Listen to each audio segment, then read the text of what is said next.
paling ula bentuk han mekalahan dilangga paling akai ura han dijad kena ke ulama ada pina yang berhakun dijad kala ulama kadang syitkan bijai ura bail berasai mula bail berasai mula dengan haibah dan beringat gelehatan dengan ulama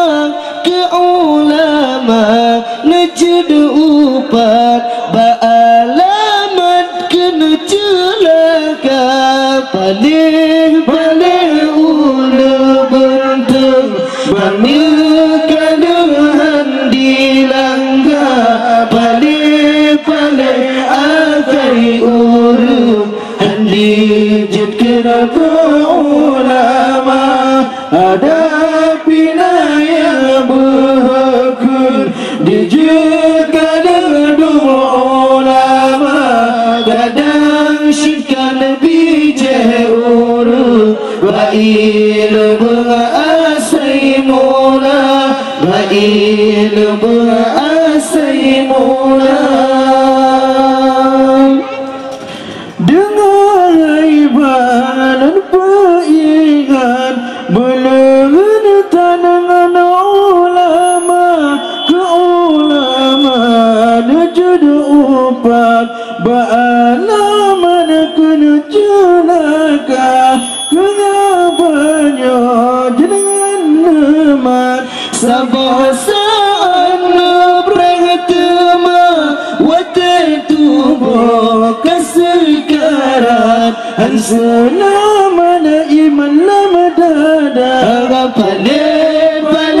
ulu bentuk bangkalahan dilangga paling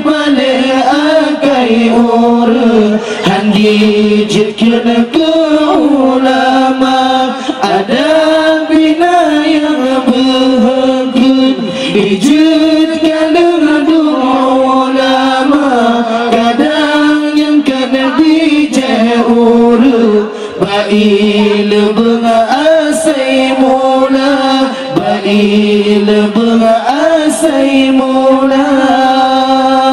akhir masa kiamat la ummad puji ulama lam hadis nabi beringat la ana mana Tuhan bibala yang kepada nabi beringat gadah berkada bau serah tapi tanah rata tempat dan berikan Allah tekan Allah paling ada bentuk dan mekadahan dilangga paling akai ura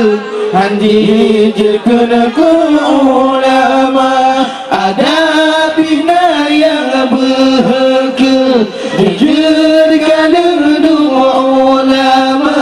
kadang syirkan bijai ura bail berasai mula bail berasai mula dengan haibah dan beringat berlehatan dengan ulama ke ulama najaupat ba'alamat kena celaka kehabanya jerhannamat sabah sa'an bertema watai tubuh kesekarat han selama iman labdada paling ulu bentuk mekalahan dilangga paling akai ura handi jadkala ke ulama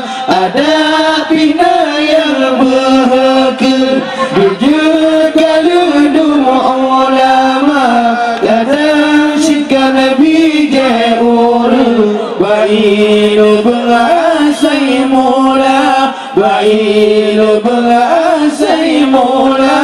Yang kedua, napa ingat yang zalim tanan jauh marah, gerayar hana diingat, jual tanami seban singa. Yang kelima, larayatan sekarang Tuhan penyata, lidahan roh masyarakat dapat curta di iman terdaba. Balik-balik ula bentuk, balik-balik hendi langgar, balik-balik agai ula dan dijut kena ke ulama. Ada bina yang berkun dijutkan dua ulama, kadang sikkan bijak ura. Ba'ilu berasai mula, ba'ilu berasai mula.